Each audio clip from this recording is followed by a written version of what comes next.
not choosing giants, Nephilim? Why was that left out? Why did the Illuminati Mason, my brother, Francis, leave that shit out? Just a good question. I'll channel him, and I'll tell you exactly what the fuck he's going to tell me to tell you. Got it? Cool. Anthropologist. He's an anthropologist. Sorry, just wanted to add that in there real fast. All right. Two supreme masterpieces of literature that seem to stick out above all others, that were both published in the city of London within 12 years of each other. The first is the King James Version of the Bible, which was published in 1611, and secondly, the collected works of William Shakespeare, which was published in 1623. The King James Bible was put together by 6 groups, comprised of some 54 translators, of which we know very little about. Not one of the translators has left any literary work which would justify the belief that they were capable of writing the more beautiful portions of the Bible. The revised translation of the Bible was undertaken as a national work, carried out under the personal supervision of the king. But every record of the proceedings has disappeared. The British Museum does not contain any manuscript connected with the proceedings of the translators. As for the Shakespeare works, the reputed author, William Shakespeare, not only had illiterate parents, illiterate children, and no formal education, but judging by the reputed author, William Shakespeare, not only had illiterate parents, illiterate children, and no formal education, but judging by the illegible and incomplete 6 signatures he left behind, he was more than likely illiterate himself. Not a single letter or poem has ever been found in Shakespeare's own handwriting. A man credited with writing 36 plays and over 150 sonnets. He is considered a literary genius, allegedly producing so much, yet couldn't find the time to teach his own 2 daughters to read or write. Most of his writings concern the lives of the aristocracy, of which he himself was not a part of. So how is he so familiar with their ways? That said, many people who are familiar with the material agree that the likely author of the Shakespeare works is Francis Bacon. The speculation regarding this goes all the way back to 1598. My man, Mr. Francis Bacon, oh baby. The year Shakespeare. My man, Mr. Francis Bacon, oh baby. My man, Mr. Francis Bacon, oh baby.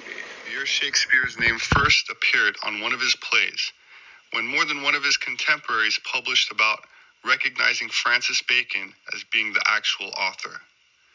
Francis Bacon was an English philosopher and statesman who served as Attorney General and Lord Chancellor of England. His works are credited with developing the scientific method based on inductive reasoning and observing nature.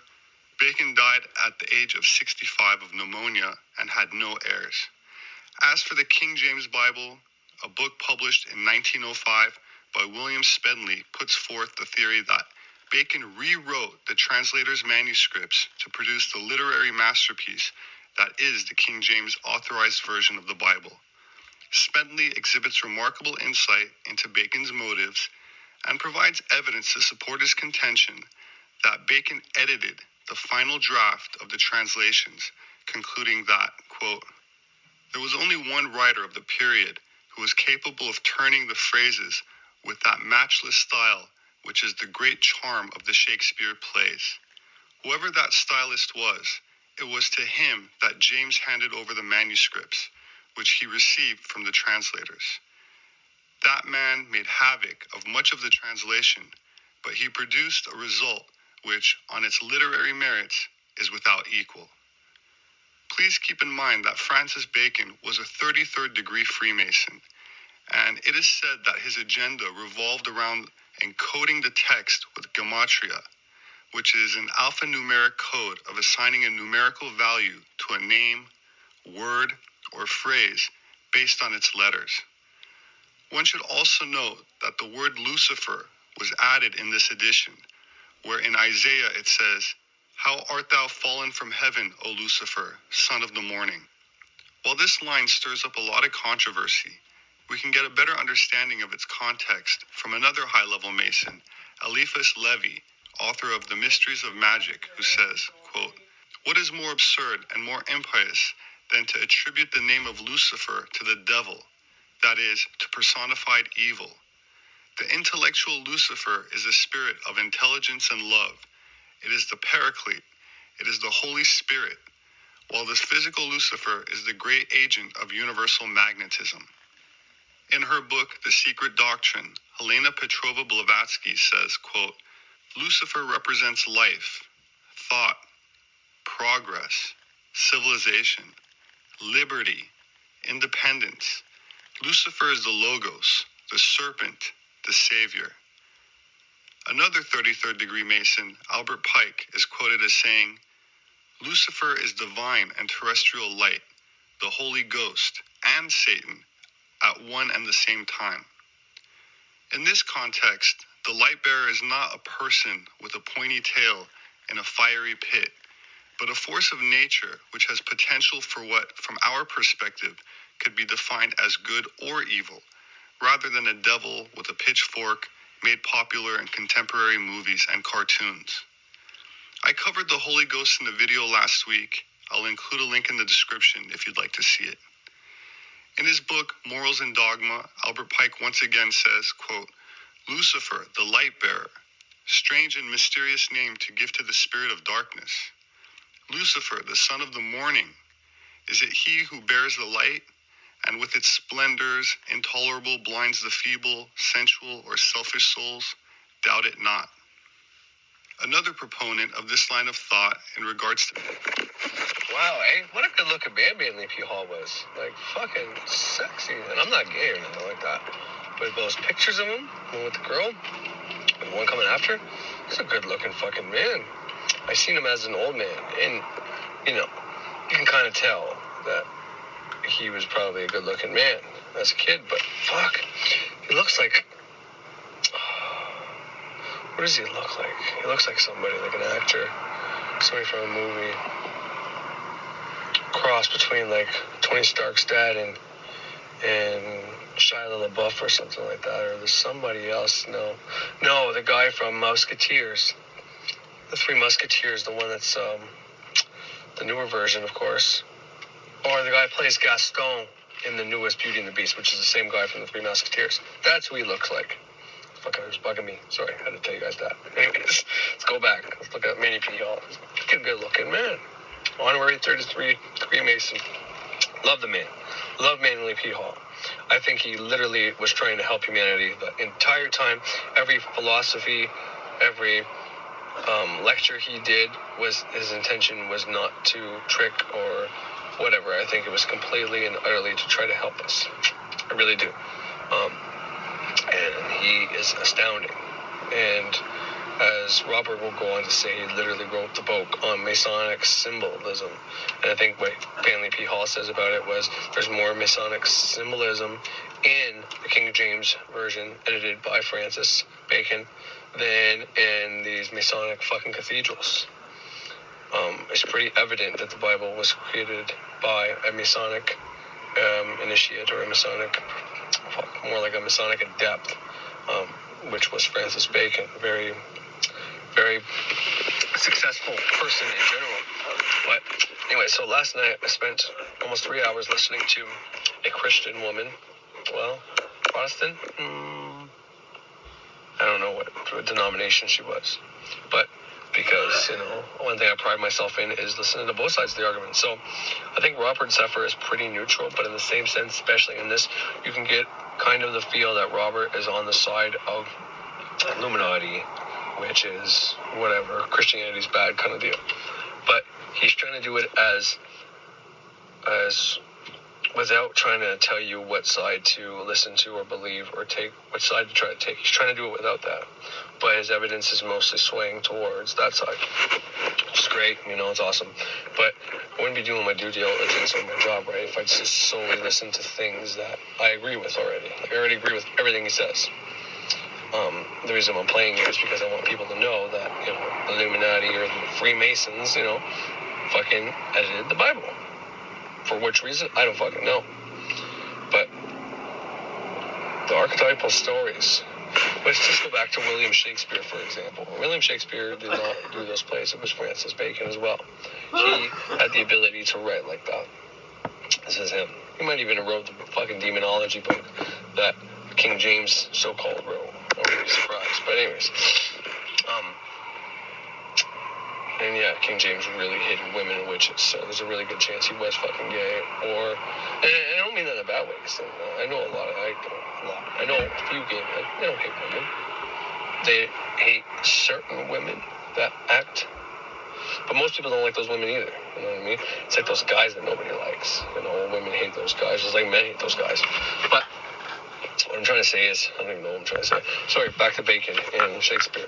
Shakespeare didn't write those plays, it was Bacon that wrote those plays. So anybody trying to tell you that Shakespeare's a real dude, yeah, he is. But he's not the one who wrote those fucking plays. He's not the one who wrote the Bible either. You know, that was Bacon. That was Francis fucking Bacon. Now,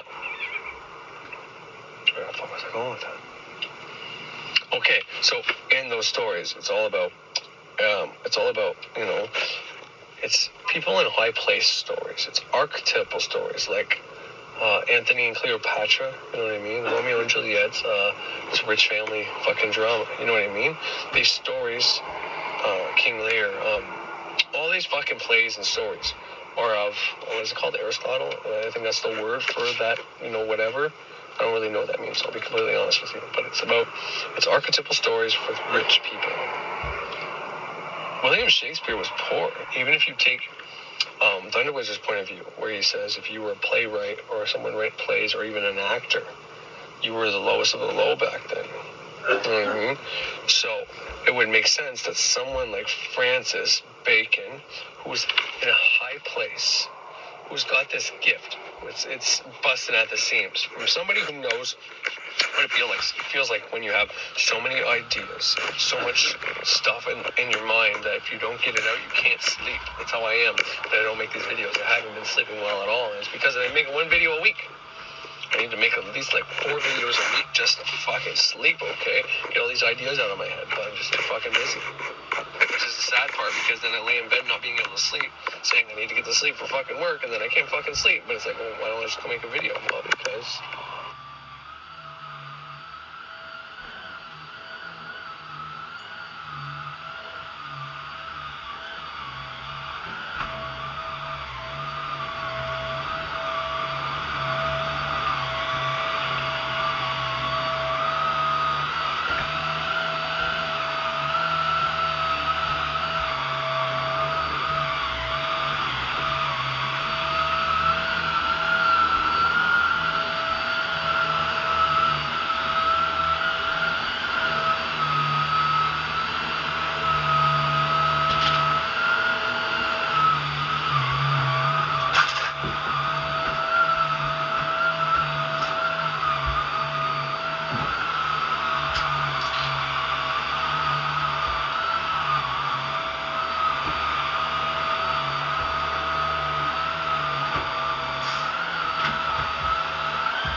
Oh shit. Sorry about that, yo.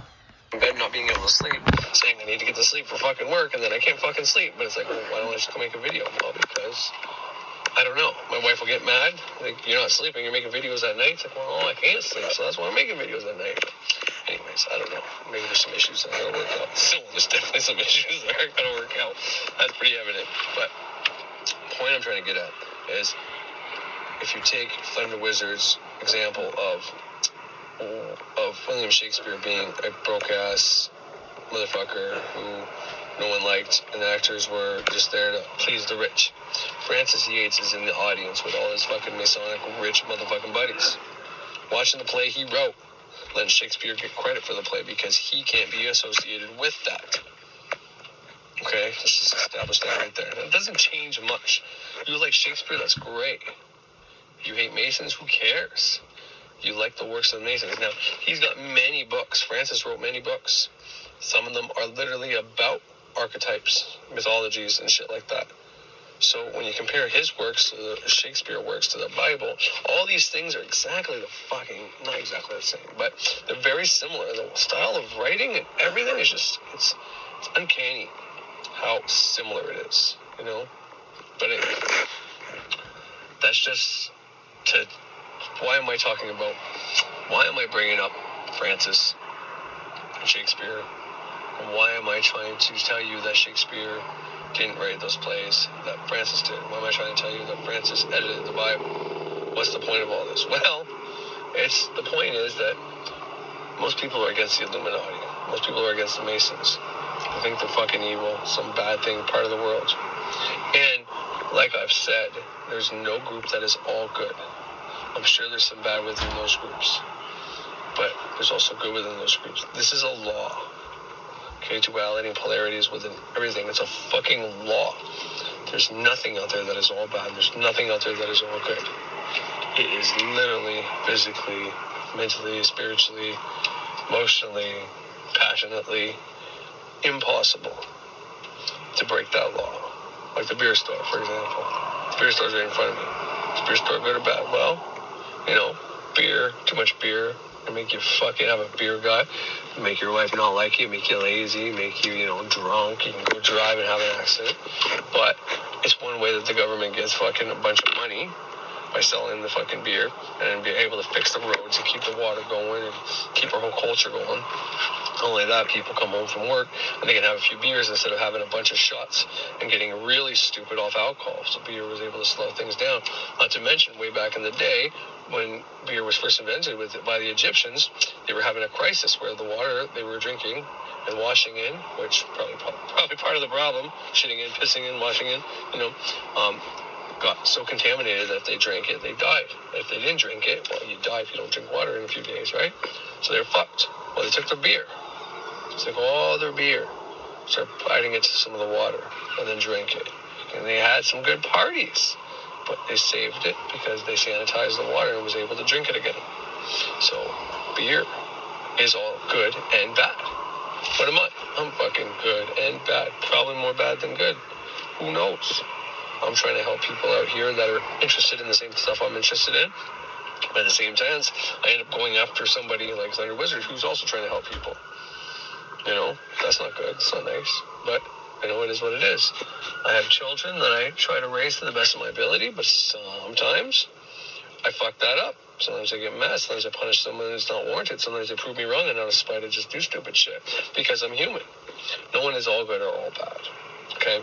So, that all being said, there might have been some fucked up people in the Illuminati and the Masons. But to judge the whole group by one fucking person is wrong.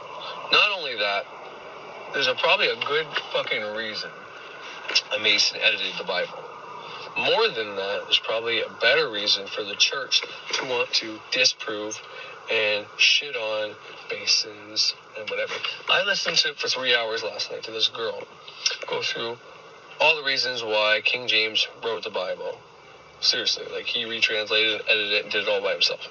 And how it couldn't be Francis Bacon. And after listening to her, because I was waiting for all the facts and the points, because I was like, okay, well, if she's right, then I'm wrong, and then I can't make this video. Simple as that. It's like, yeah, it sucks because it had a bunch of good ideas, and it's going to be cool. But it's like, no, if I'm wrong, I'm wrong. I want to put the information out there wrong just because it's easy to make a video, because it's going to be cool, because it's, Illuminati. I love that shit. I live for that shit. I am Illuminati. And it's like, the Masons are attached to Illuminati, but they're not Illuminati. But, a lot of Masons are, whatever. Illuminati is like this elusive group that's, the Bavarians, whatever, made it in, I can't remember the dates now, but then it was disbanded, and people just assume it's still there. So, I grab onto that identity, that thought form of high illuminated people, fucking this world up, I take that on myself and I try to fix the world. People are going to give me my power, that I have the power to control world events. If the Illuminati is a group that you can identify with that can control world events, well, you're going to boost your power like tenfold. To me, it's just no bueno. I'm just going to fucking do that. And then, but anyway, that's besides the point. That's not something I want most people doing, getting themselves into trouble. But, I probably already got myself in trouble. So what the hell? As long as you got to get in trouble to find out the right way. Another reason why good and bad is within everything. What are you learning more from? Mistakes or doing things right? Why you do things right all the time, you don't know what you're doing. Then all of a sudden you make mistakes. Like, oh, that's why we don't do that shit. It's like, well, yeah, no shit, buddy, but it's not always obvious to people, right? Anyways, so I wanted to point out Manly P. Hall. He was a good-looking man. I fucking went off on a tangent. But it's all right. I'll keep going. A little tired, a little hungover. I don't drink often, and I always have rum in the house for the spirits, for the people I work with, for the things I work with, for my nganga, for a bunch of shit. Last night I took a few shots, and it doesn't take much. And it was like, woo! So then I took a few more, and it was like, woo! And I took even a few more, and it was like, woo! Okay, no more. Probably about 8 shots later, and I'm like trying to put together all these fascia fucking pieces of fucking aluminum to make my own trough for my fucking garage, which is working actually pretty good. I'm gonna have to use a fuckload of gutter seal though, but it's gonna fucking work pretty good, I think. But anyway, so yeah, that's what I was doing, bending metal like a motherfucker yesterday, connecting metal like a motherfucker, crimping the metal, forging the metal, I wanted to see if I could get my propane torch hot enough, but I couldn't. Anyways, so, what was the last thing I was talking about? Fuck me. I know I was getting on the groups. No group is all bad or all good. But anyway, so when it comes to Illuminati and the Masons helping out with the fucking Bible. Oh yeah, I listened to that bitch last night. Sorry, she's not a bitch. She's just somebody who's, has strong beliefs in the Catholic faith. And the idea of a Mason editing the Bible is just too much for her to handle. It just hurts her so bad. And that's the problem. So she's lived her whole life being programmed by the King James Bible. And then whenever these things come to light, even though it's been on TV, it's been proven by anthropologists, archaeologists, it's been proven by many things. Like as far as you can go, right? I mean, there's no way to know completely. But if you go by the signatures and the writings and all that, it's not King James writing. It's not William Shakespeare's handwriting. It's Bacon's handwriting.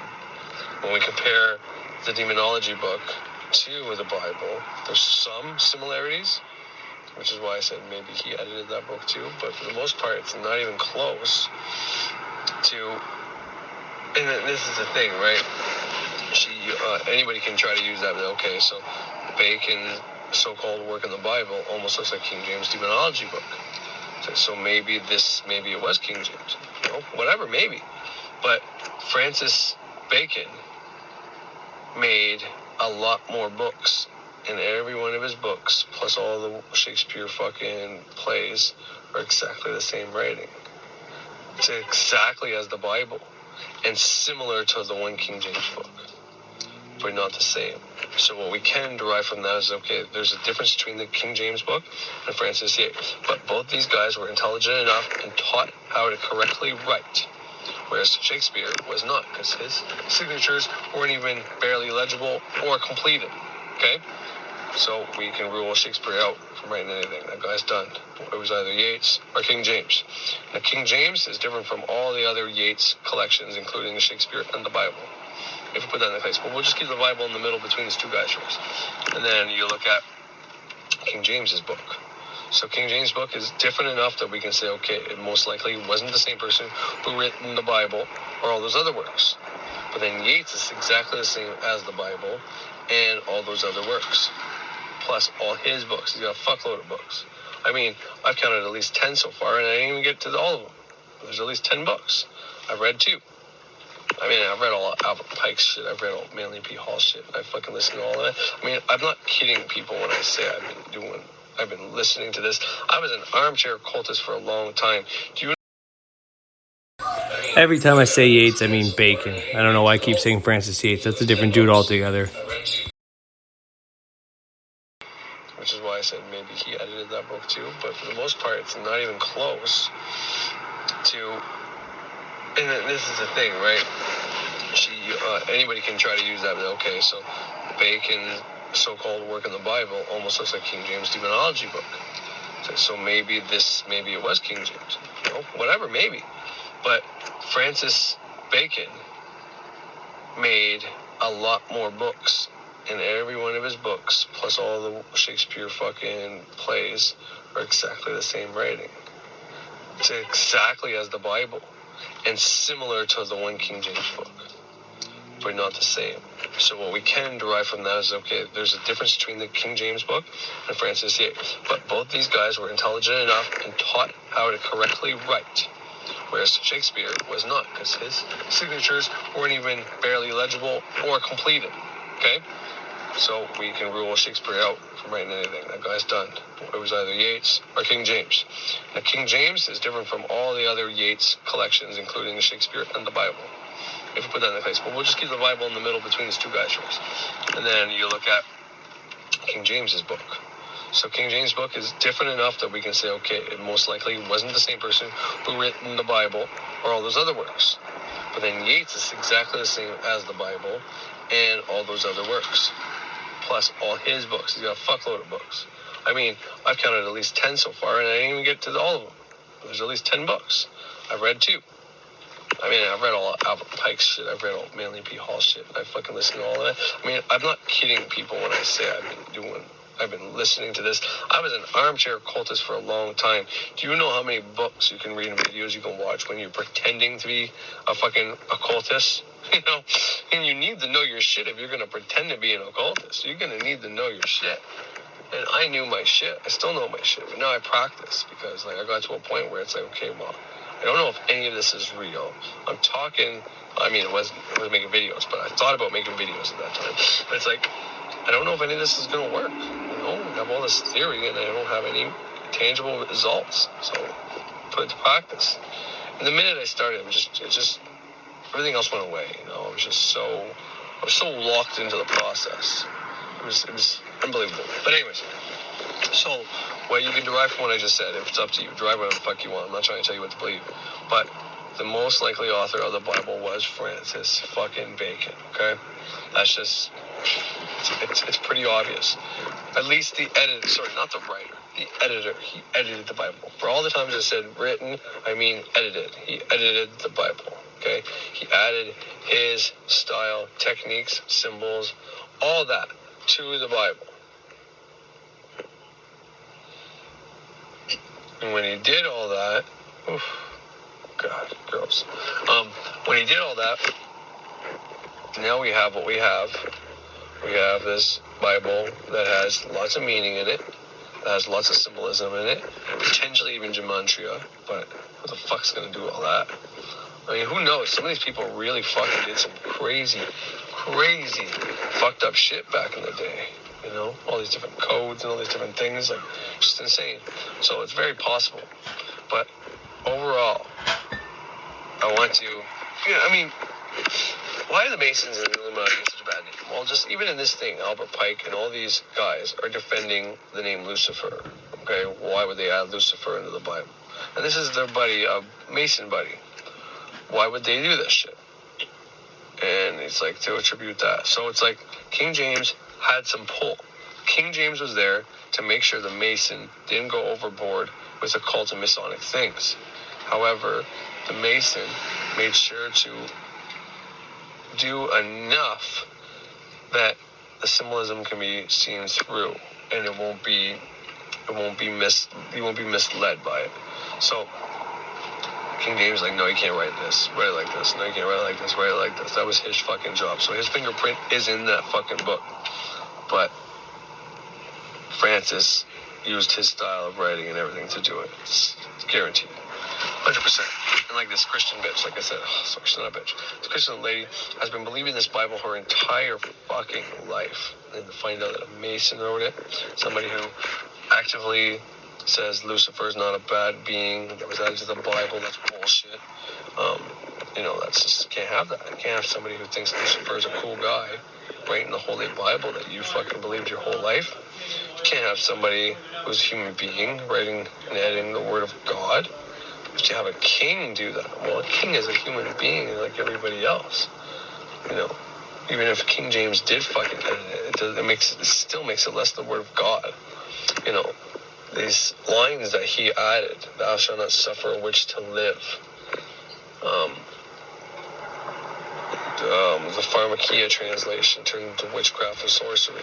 He had a real problem with witchcraft and sorcery, and that was a real problem back then, apparently. And it's like, well, what the fuck? Why do you care? And it's like, well, he's a king, and a king can rule over people.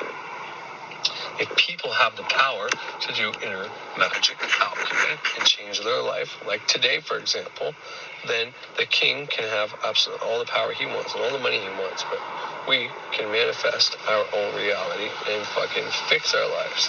And then the king won't have the power he has. So this king doesn't want magic, burns all these witches, goes on this big witch hunt, does all this shit, even makes a book about demonology, which was Wicca. Okay, Wicca. The Wiccan shit, right? Wicca published King James fucking book. It's the Wicca school of something. I can't remember it, but the girl was talking about last night. I looked it up. It's for real. Because she's like, she was listening to Francis talk. She was reading Francis's book. This is a Christian chick. And I gotta give her that, man. She looks on both sides of the fence. And she's very programmed by her own beliefs, but she looks at both sides of the fence. But, she was reading Francis's book, and Francis, mentions that King James wrote a book. And she's like, what? He wrote one book. Only one. So, and he's a king, man. He was a king. He's probably fucking busy as shit. So, yeah, why would he write books? He could have people write books for him, But anyways, so she hears Francis say that King James wrote a book. So she goes and gets that book. And she's like, of all places, the book that was written by King James was published by Wiccans. And again, on the back of the book, it says something to the effect of, this book, Demonology, was written by King James, and it should be on every witch's shelves or mantle as a reminder of what can happen when a king who hates women or witches or whatever gets into power. And that's not word for word, not even close to word for word, but basically it was to tell us and remind us that, what can happen.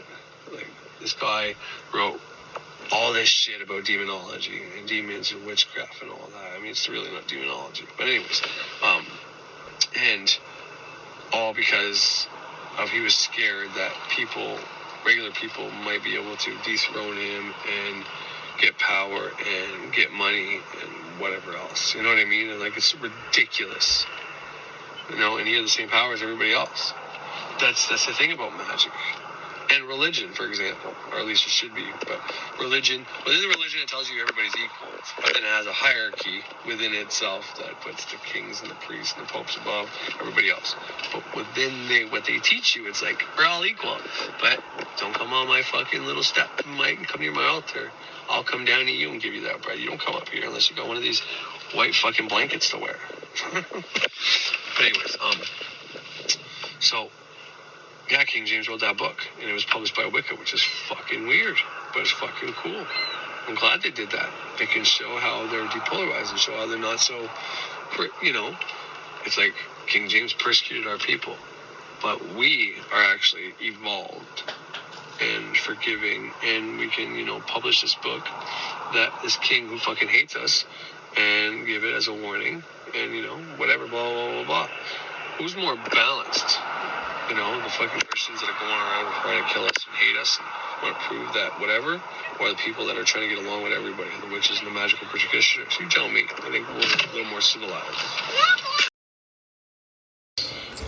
Yeah, just another thought on the whole Wicca King James book. Witches are willing to publish King James's book, but I don't think Christians would publish a witch book or a magical book. Just something to think about. It's to wear. But anyways, so yeah, King James wrote that book, and it was published by Wicca, which is fucking weird, but it's fucking cool. I'm glad they did that. They can show how they're depolarized and show how they're not so, it's like King James persecuted our people. But we are actually evolved and forgiving, and we can, publish this book that this king who fucking hates us and give it as a warning and, whatever, blah, blah, blah, blah. Who's more balanced? The fucking Christians that are going around trying to kill us and hate us and want to prove that whatever, or the people that are trying to get along with everybody, the witches and the magical practitioners. You tell me. I think we're a little more civilized. All right. So, but anyway, so this woman went through all her information, and she goes, this goes way back to when King James was born and how his mother was killed and locked up and blah, blah, blah, blah. But within her entire thing, all her facts were, she was trying to say that Francis Bacon did not edit the Bible and that King James did. But within their whole thing, it was all based on, she took everybody who agreed that Francis did in fact write it and said they were wrong, all because of, I think, of King James's book Demonology, how he had scriptural knowledge. So it was him who actually did it. So she didn't have any actual real fucking facts, and it was all based on just her speculation that I believe that King James wrote it. It's like that's horseshit. It was all bullshit. All right. So the last thing I was speaking about was how that woman, after the whole 3 hours, she didn't have any substantial proof to say that it wasn't Francis Bacon. She simply was just going by her intuitional feeling that it wasn't him. And then there's many people that were, many people that were trying to prove that King James might have had homosexuality tendencies, might have been gay, or a Satanist. Not Satanist. I can't remember the word. Maybe a Satanist. Not as in a satanic, as in a sadist, being... Anyways, because of all the women he was going after. Okay, or he hated women. And so there's like many people that have given books of proofs, and then she said there's one guy who went against that to prove the opposite. But it's like you only have one guy versus all these other people, and that's all she needs, right? Because she's a Christian and she just believes whatever. As long as there's one person out there, well, they're right and everybody else is wrong. You know what I mean? She's trying to make the case that she's right and all these other people are wrong. Yet these other people are archaeologists, anthropologists. They're all proving and using facts, where she's just using a timeline of when the king was born and all this. She just shoots a whole bunch of facts at you of the timeline, what was going on, and then she gives you her opinion of what happens. It's just like, I almost felt bad for her, because it's like, none of it's good. And I mean, during this interview, she had such a hard time talking at some point. She had to keep clearing her throat, and then when she was saying some things that are pretty intense and very wrong, she would not even be able to speak. It's like, babe, this is your fucking part of you telling you to shut the fuck up. You don't know what you're talking about. But anyway, that's not to be mean. But it's something you see often, anybody who's of the Christian faith, depending on what denomination, some are worse, some are better, and some of them have different books and all that. But she was going into the New Age conspiracy, and the host of the show said, the New Age people or something to that effect, that they like to think, when it says, I forget the Bible verse now, but Lucifer, morning star, why do you fall from heaven? And it's like, fuck off. But and then in I think Revelation, Jesus says he's the morning star, and she's like, people have put it together that Jesus is actually Satan. Well, first of all, yeah, same thing. Satan is both good and bad. Lucifer is both good and bad. We are both good and bad. We have the capacity to do both. And that's one way you could read that, but that's not what it means. But, she was trying to make the thing that there's all these deceptions out there, blah, blah, blah, blah, blah. But it's like, you are deceiving people because you were simply just telling your opinion of why you think King James was the only one that edited the Bible, and how all this other proof and facts are just false. It's like, fuck off. I might play some of it for you just so you can hear the nonsense. But once again, I want to show you, I want to show everybody how I have both sides. I try to listen to both sides, even though I'm very much against her side, giving her the benefit of the doubt, listening to her. And then to come to the conclusion that, I was waiting for her to drop these facts of how she knew King James was the one who edited and wrote the Bible. He was divinely inspired. And the only thing she came up with was the fact that he was so against witches and all that shit he took. Then she calls them all criminals, all the pagans, which this was the religion way before Christianity. So if anybody's a criminal, it's the Christians that came in and decided to say that they were right and everybody else was wrong, even though everybody else was doing these rituals and this way of life longer than Christianity. And they come in and they just deem them criminals. And people can say what they want. Well, those are criminals, and then it says in the Bible that you shouldn't do that shit. It's like, yeah, but that was changed by King James. He wrote the Bible, and he was the one making the law. And this is a problem. When the same person who can make laws is pretending to be God, in the sense of he's writing the Holy Bible and telling people he's telling people that God said witchcraft is bad. So I'm going to take that and I'm going to enforce that law. It's like, no, you're saying witchcraft is bad because you don't want these people performing witchcraft because you don't want them to be able to beat you or whatever the case is, which they wouldn't do that, by the way. And that's part of the whole doing magic. When you start doing the self-transformation process, of course there's people out there that do baneful magic and shit like that. But for the majority, people start doing magic. They start, if they do a transformation process anyways, I can only attest to that because that's what I do. But then you start becoming more evolved and you're able to not be petty and want to harm people.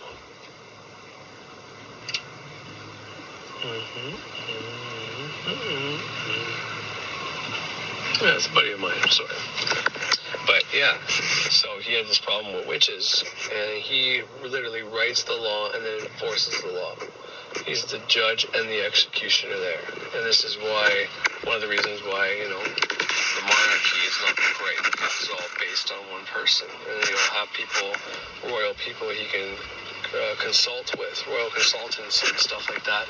And for the most part, he gets to make the law, he gets to change the law as he wants. It's just not a balanced way of doing it. If he's having a bad day or in a bad mood that day, then what? Then he could just go and fucking kill a bunch of witches? Oh wait, that's exactly what he fucking did. And so, but I have a big problem with a lot of people who are of the Christian faith, who like to pronounce that everybody's equal, everybody loves everybody, we're all part of God, and they go out there and they start condemning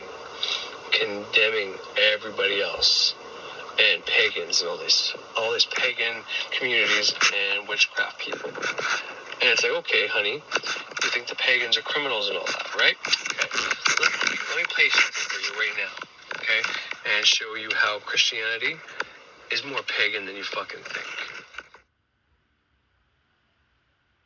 When is Easter 2021? This year, Easter will be observed on Sunday, April 4th. Eastern Orthodox Easter will take place on Sunday, May 2nd. This Easter is just 1 week after March's full moon, Sunday, March 28th, which is the first full moon to occur after the spring equinox March 20th, 2021, and is therefore known in the Christian calendar as the Paschal full moon. What is the most common Easter date? Easter is a movable feast and does not have a fixed date, however. It is always held on a Sunday between March 22nd and April 25th. Holy fuck, eh? Like kaboom. Drop the bomb. Most Christians probably don't know that. Some of them may. But every Easter depends. The date on the Easter is always after the first full moon after the spring equinox. Witchcraft is heavily based on the goddess, the moon, Diana, her daughter, Aradia, okay? We use the moon for our magic. The moon is the nighttime. It's a subconscious mind. We have 8 high holy days of the year, 4 of which are the equinoxes and the solstices. And there's another 4, like, Beltane and Samhain and the other 2. But the point is why would the Christian faith, why would Christianity celebrate Jesus Christ's resurrection? Why would that depend on the first full moon after the equinox. If you can't see that that is more pagan than anything else, then you are blind and you don't know your own fucking faith. Alright? That's what I have to say to any Christian out there who's like, this guy's totally off base. The Illuminati and Masons didn't edit the Bible, and Christianity is not any kind of paganism, and pagans are criminals. It's like, well, then you're a fucking criminal too, because you're celebrating the fucking resurrection of the sun, the actual sun in the sky, not Jesus, after the first full moon after the equinox. That's pretty fucking pagan if you ask me. Anyways, let's get back to Manly P. Hall and Robert Suffer now. Bacon is author and honorary 33-degree Mason Manly P. Hall, who in 1929, at a lecture titled Rosicrucian and Masonic Origins, said, quote, "The first edition of the King James Bible, which was edited by Francis Bacon and prepared under Masonic supervision, bears more Mason's marks than the Cathedral of Strasbourg." And that's coming from Manly Hall, who literally wrote the book on Masonic symbolism.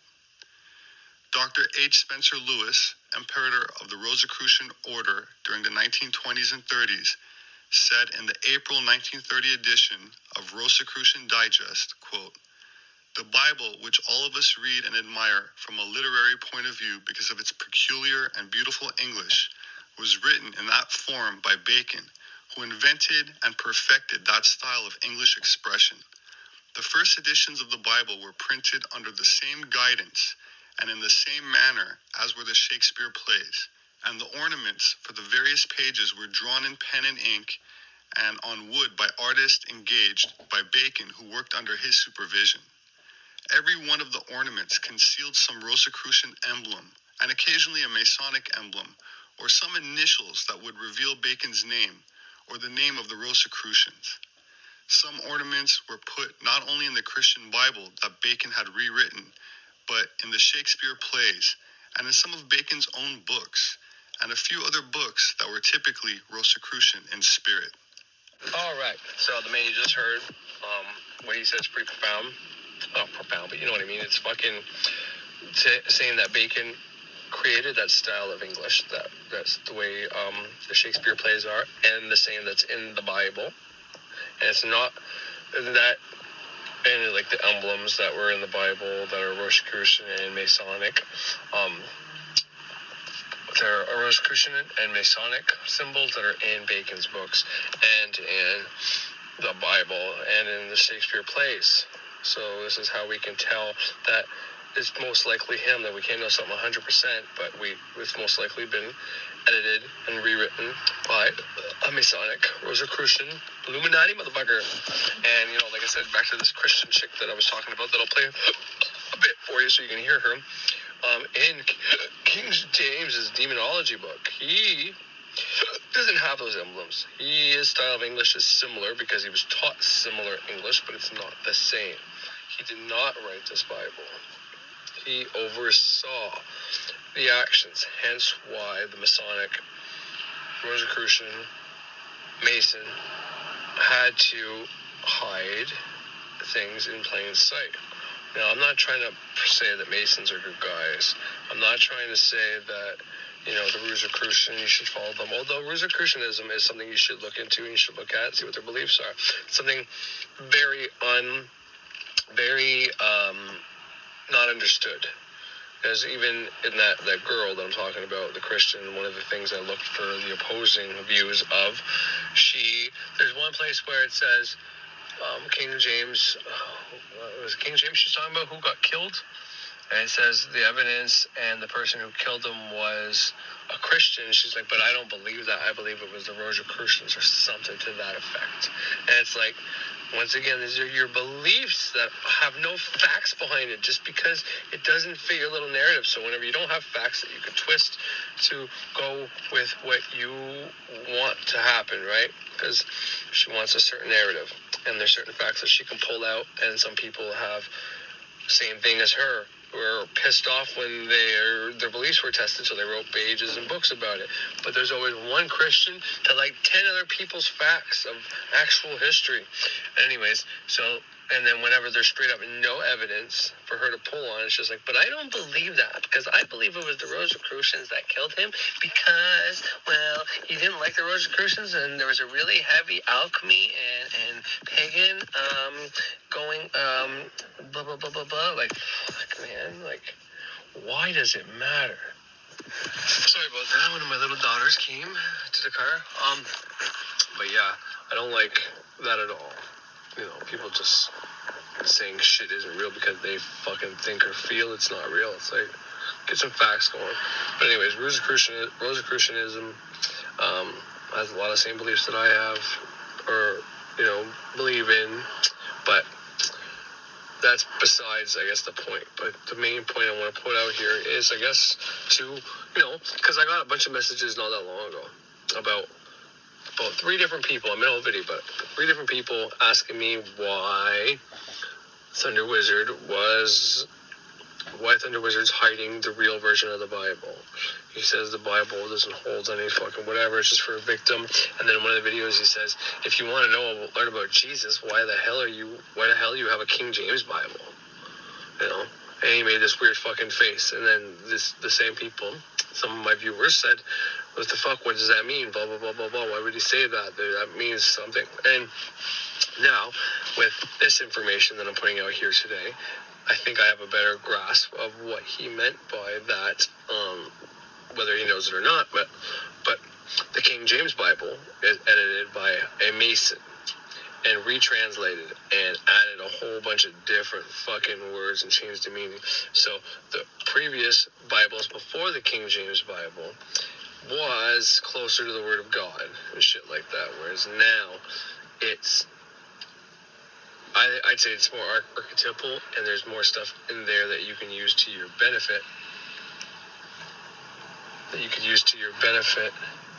to enlighten yourself and help yourself become more spiritual and whatever the case is.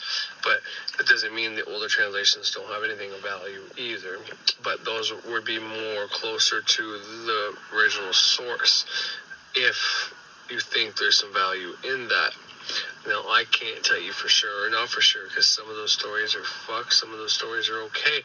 I think there's knowledge in most of these stories. I think what Bacon did was take very archaic, hard to understand languages from a previous time, even, you know, pretty old to him, and change those stories so they were more modern for the people of that time, which to us is still pretty, you know, because it's like fucking 400 years ago, more than 400 years ago, when this is happening. Like, this started happening like in the 1590s or whatever, like that, something to that effect. But, and then, you know, 1611 is the first King James Bible, or one of the King James Bibles. I don't know if that's the first one or not. I think it is, but that's the one I have, 1611, and I have one from 15 something too, but I don't know if it's King James. But anyways, point is, what's my point again?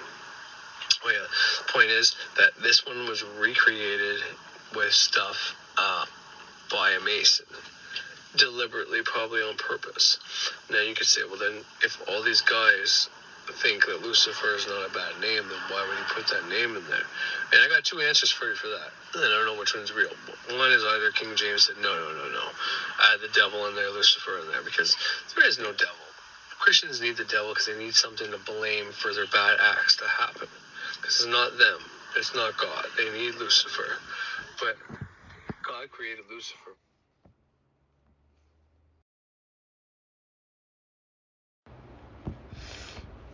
For a reason then. Which we created Lucifer, we created God. So we created those guys for a reason. And yeah, maybe it is just to have a deity to ask to fucking knock off the bad shit. Kind of like what you would do with one of the other deities that are of a baneful nature. Seth, whatever. Scar from Lion King, you know, the evil uncle, Osiris, and his brother.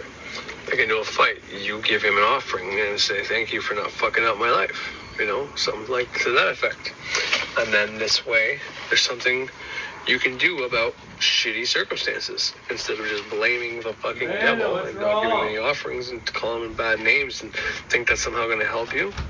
Only believing in God. God's with a good force. He doesn't control the bad force. You can say, oh yeah, he does. Oh yeah? Then where's the evidence of that? If God controls the bad force, then why is there so many bad things that happen? Why does he come down here and change it? Well, it's up to us to fucking fix it. Yeah, well, that's probably the most truthful thing you Christians say, that it's our choice. But it's more than our choice. It's our creation. We create what happens here. And you can call me a criminal pagan if you want, and I'm a blasphemer or whatever the case is, but that's the truth. You guys are waiting for this fucking fictional character for over 2,000 years to come. He hasn't come anytime yet. He's not coming. No one's coming to fucking save you. Get on board with that idea so you can begin to start your life, so you're not just waiting around for fucking salvation from Jesus Christ. Jesus Christ is not coming to save you. Nobody's coming to save anybody. You gotta save your fucking self. And it's going to take work, but in theory it's not very hard. But in practice, it can be very hard. But it's very much worth it. It's the best thing you can start doing. But anyways, so how does everybody feel about the Illuminati? And it's not really Illuminati, like, it's a Mason. But I just know a lot of people lump those together. So I just clickbait, I guess. But how do y'all feel about a Mason writing this Holy Bible? Is that okay for everybody? Is that something we're going to be okay with? Or is it now a reason to shoot that out? Think about it. This Bible is used in our court, our law system. We use this Bible in court. Whenever we have someone, we want them to swear on the Holy Bible. You know, it's some holy object, okay? But it was created, the one we use in the court system anyways, was created, edited by a king and a Mason. Now, how do you feel about that? Does that make it better or worse? For me, it makes it better. I'm not going to lie. Now that I know the King James Bible was edited by a Freemason, I think it makes it better.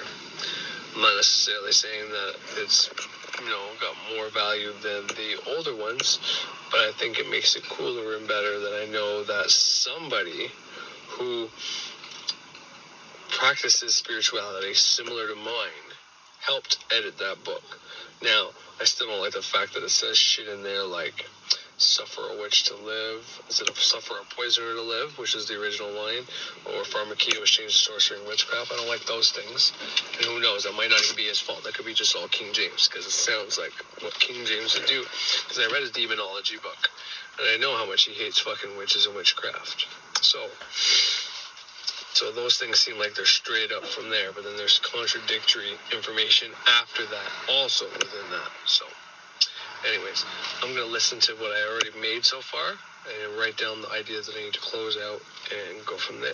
But you're not going to know. So anyways, I'll let Robert Seffer finish up for you right now, and then I'll be back on after. Edwin D. Lawrence, author of Bacon is Shakespeare and the Shakespeare Myth, said in a lecture in 1912 that, quote, "The 1611 King James Bible is ornamented with Bacon symbols, and in my own special copy of the record edition, also dated 1611, these symbols are Rosicrucianly marked to call the attention of the initiated to them and to tell them that the 1611 Bible is without possibility of doubt one of Bacon's books.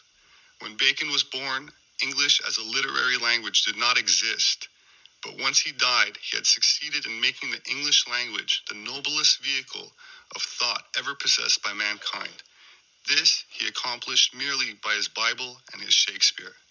Now, I know this is a controversial topic for many people, and I'll leave it to the viewer to make up their own mind as to what books or sources they derive their spiritual guidance from.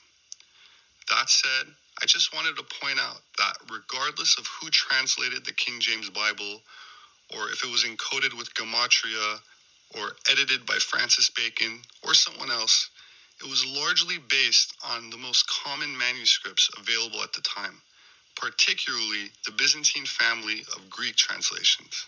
So while many people consider the Bible, particularly the King James Version, as the direct inspired word of God, I just want to point out that it was based on a small percentage of material from a much larger selection of material, much of which has come to light after the book was compiled and published. One example being the Nag Hammadi Library, a collection of 13 ancient books containing over 50 texts discovered in Upper Egypt in 1945, and thought to have been entirely destroyed during the early Christian era. Its translation was not only completed in the 1970s, and not only contains much of the same material, but expanded versions of it, and other scriptures, such as the Gospel of Thomas, which I will cover in a future video.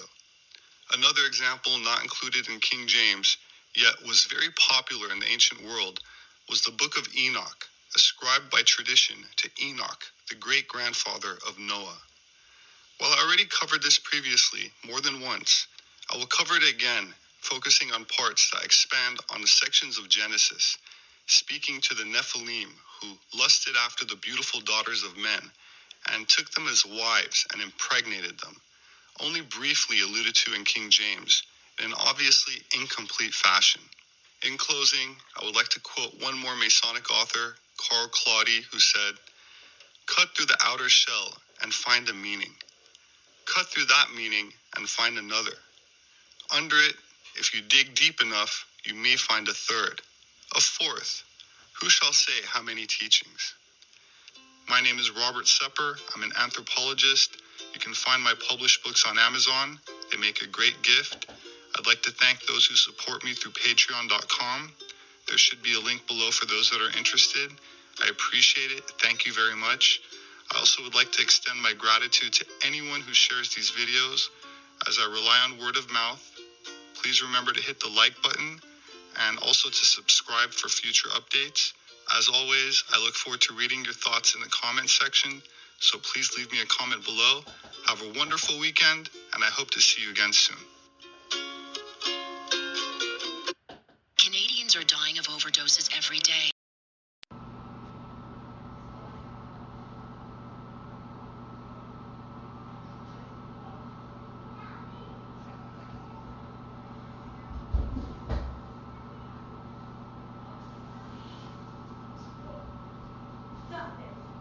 So please leave me a comment below.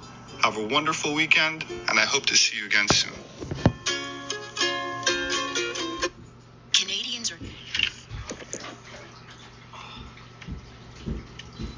Okay, so that was the finale of the first part of Sepher. How Masonic and Grand Chancellor and all this other shit. Philosopher, scientist, fucking creator of the English language, or at least the person who made it very popular and changed how it was written and spoke. Francis Bacon edited the Bible. Now, from what I gather and how I interpret it, he had the translations, and that's what he edited, and then handed those in. Now, someone might have been after him, such as the king, who, okay, this is all good, I'm going to change this word to witchcraft, change this word to sorcery, change this to not poisoner, scratch that, let's suffer a witch to live. Who knows? That's just my belief and what I think happened. I don't know. I could be wrong.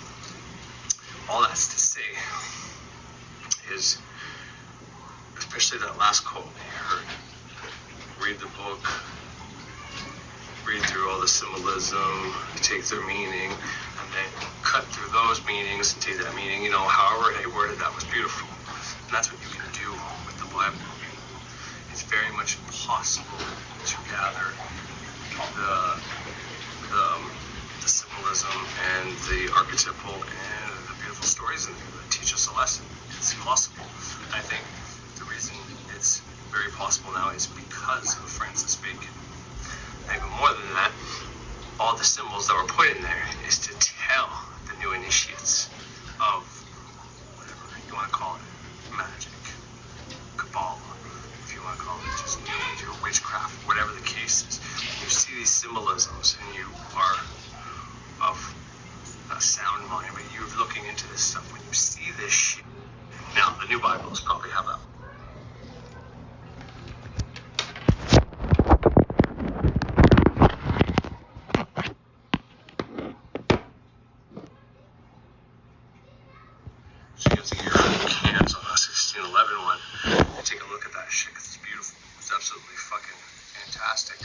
all those little symbols in there will stimulate your mind in a way you have no idea.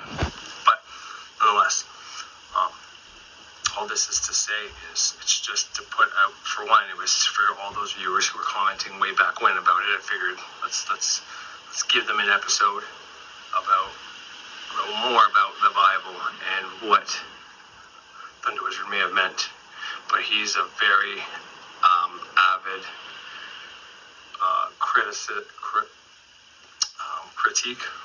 critic, there's a word, for the Bible, saying that the whole thing is just made to make you a victim. Now, there is a lot of truth to that. However, if you can separate yourself from the beliefs that you were put into you as a child, a young adult, if you can separate yourself from those and no longer be those beliefs and have your whole life guided by those beliefs, and then you empty your cup, you empty your mind, you empty the subconscious of those beliefs, then you can look at that Bible and find the meaning that the Masonic, the Illuminati, and when I say Illuminati, I don't mean some evil group running the world making you poor, because that's bullshit. It's not happening. I'm talking about guys who found spirituality, realized what the church may have been up to, and people like King James was trying to do, and intervened. Because, if you look at the credentials that Francis Bacon had, it makes sense that the king went to him to help with this Bible thing, because he was a great writer, he knew philosophy, and, even Masons to this day, you have to believe in God to be a Mason on the outside. Now, what happens on the inside there is a whole different story.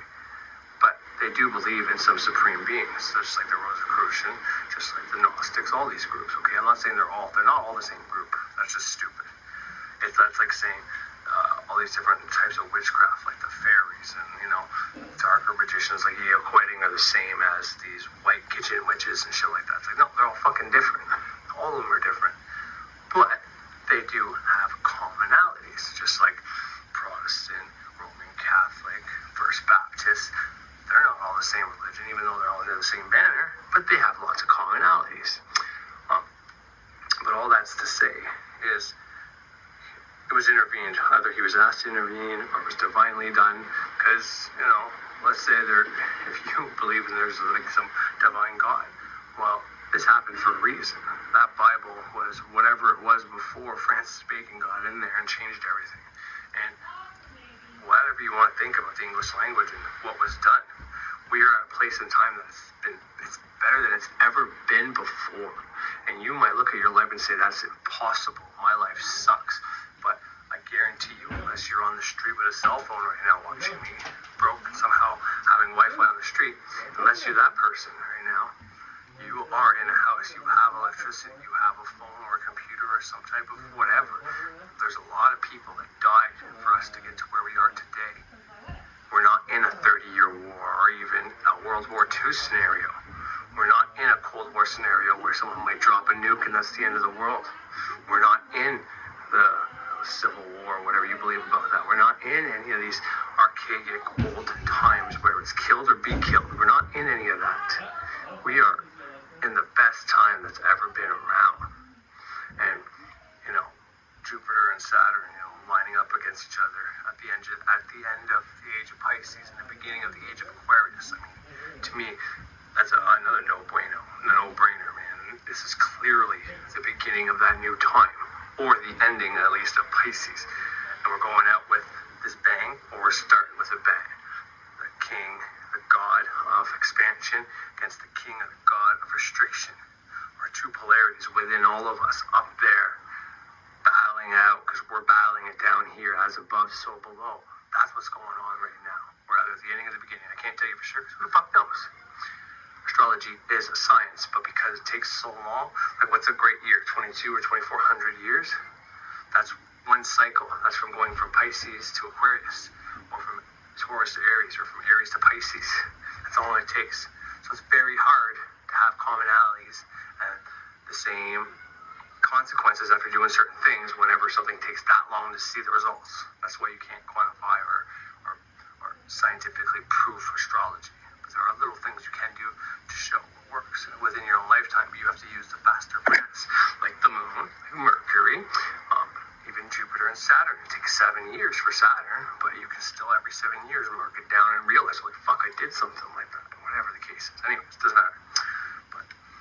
But Francis Bacon and King James, they wrote this thing, and this thing happened for a fucking reason. And whether that's to get everybody off of that shit now, because it's no longer serving us, maybe all that bloodshed had to happen, which I don't like to say. I don't like to say all those witches had to die, because they might not even been witches. They might have just been people he didn't like. But I don't like saying all that had to happen just for us to get where we are today. But it might be a possibility. And I can't tell you if that's accurate or inaccurate, but what I can tell you is there was a lot of bullshit that happened in the past.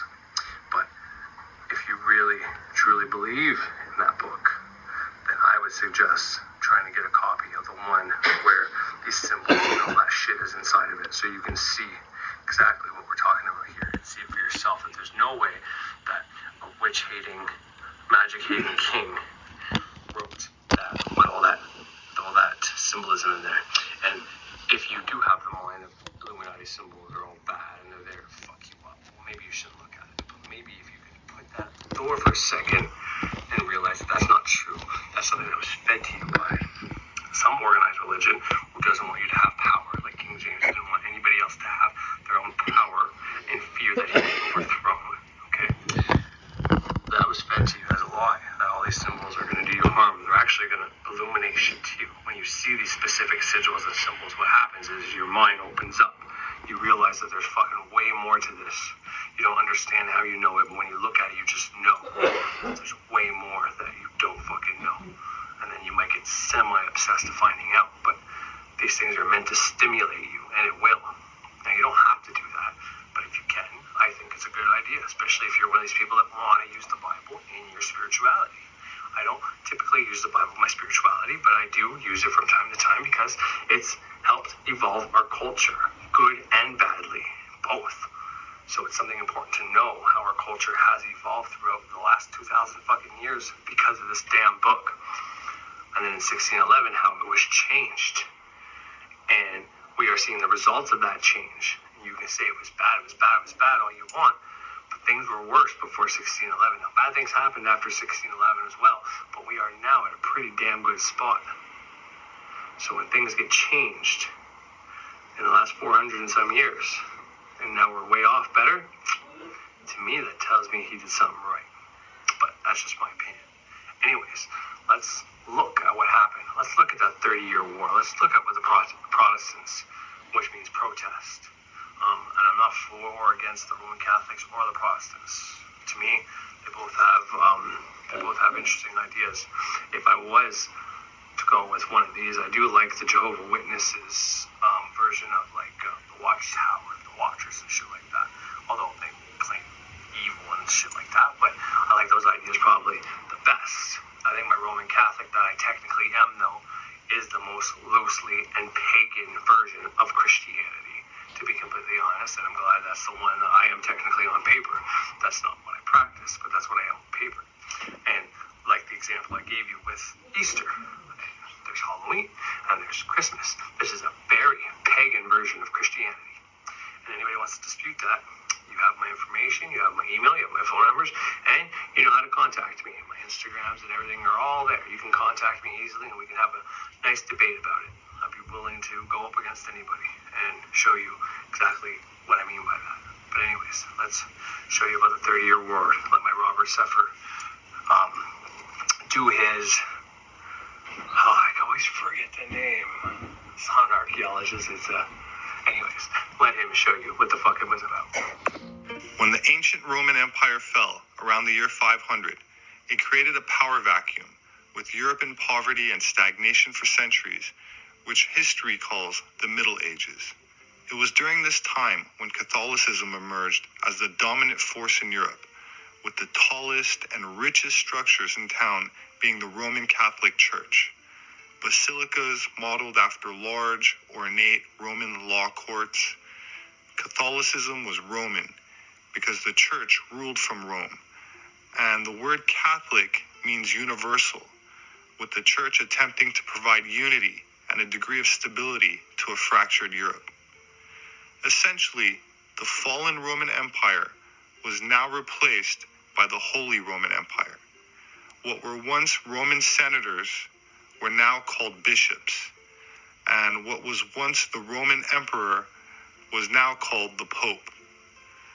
Where the old Roman Empire once had many slaves, the new term used by the church became feudalism, with the nobility owning the land and the church as the educated elite, and European peasantry, about 90% of the population, doing all the hard labor. Life was hard. Disease, like the plague, was common, and the punishments were very severe and cruel.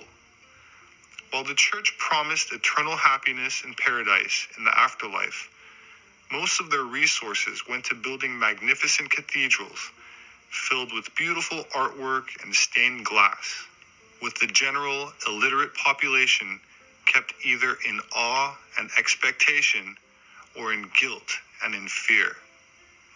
Since the Bible at the time was written in Latin, a language commoners were not able to read, the peasants relied on the clergy as middlemen between themselves and God in heaven. With time, the Roman Catholic Church grew increasingly corrupt, to the point that they would sell certificates to the wealthy, excusing them of their sins. A letter from the Pope, which was sort of like a coupon, excusing one of their sins and guaranteeing them a place in heaven when they died, for the right price, of course. This sort of religious, spiritual bribery did not sit well with many Europeans, with popes and the church hierarchy living in lavish luxury, which leads us to a German priest named Martin Luther, a son of a relatively well-off miner who was afforded the luxury of a top education for the time, who started questioning the church's corruption and felt it was abusing its power, and so the church excommunicated him and went on a killing spree, which resulted in the extermination of any group it saw as heretical, such as the Cathars, usually by burning them alive.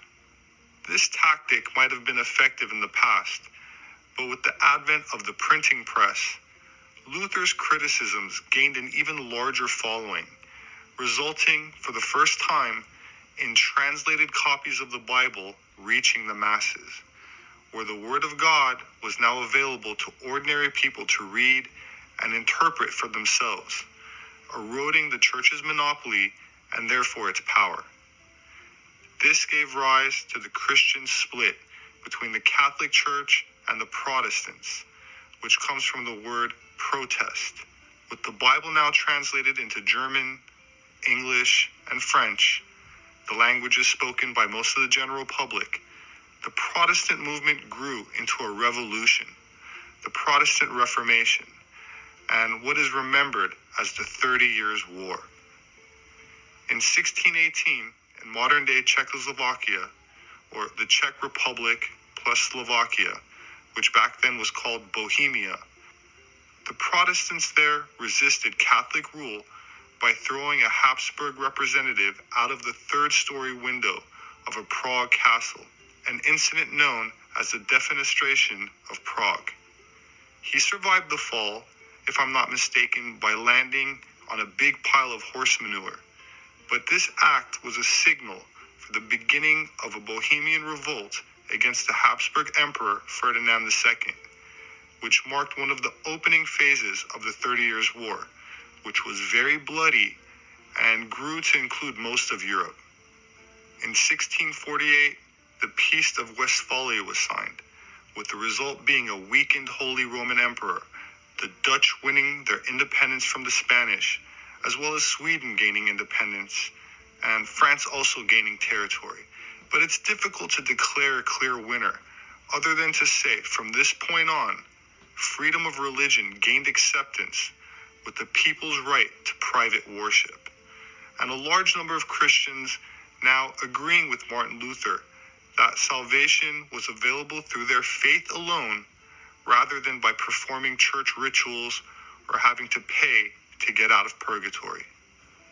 My name is Robert Sepper. I'm an anthropologist. You can find my published book